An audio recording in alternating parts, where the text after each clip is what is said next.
Daily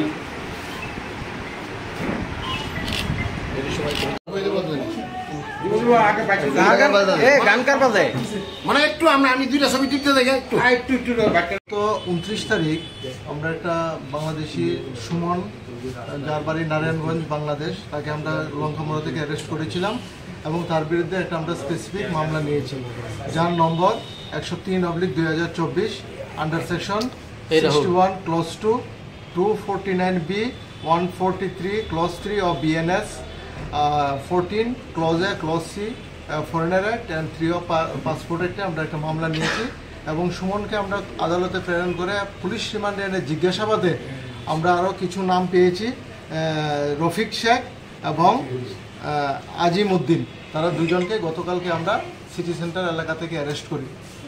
তার বক্তব্য অনুযায়ী তারা কিছুদিন আগে বাংলাদেশ থেকে অবৈধভাবে ভারতে প্রবেশ করেছিল সোনামুড়া দিয়ে এবং আগরতলা তার আশপাশ এলাকাতেই তারা ছিল এবং গতকালকে তাদের রিমান্ডের এপি সুমনের বক্তব্য অনুযায়ী কনফেশনাল স্টেটমেন্ট অনুযায়ী আমরা দুজনকে অ্যারেস্ট করেছি এবং আজকে তাদেরকে আমরা আদালতে প্রেরণ করব পুলিশ রিমান্ড চেয়ে।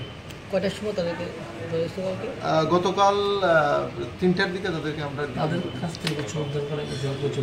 তাদের কাছ থেকে আমরা কিছু 2টা মোবাইল আমরা উদ্ধার করেছি এবং কিছু কাগজপত্র। কোন জায়গায় থাকতো তারা? এখানে তারা সিটি সেন্টার এলাকাতে এখানে একটা ফ্ল্যাটে কাজ করে।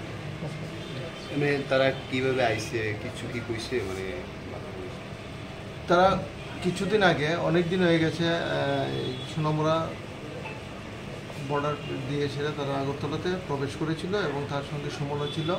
হ্যাঁ, আরও কি আছে এরকম মানে বাংলাদেশি যারা ভারতের বিভিন্ন জায়গায়? এখন তাদেরকে পুলিশ রিমান্ডে জিজ্ঞাসাবাদ করলে আরও বাকি তথ্য আমরা পাবো বলে আশা করছি।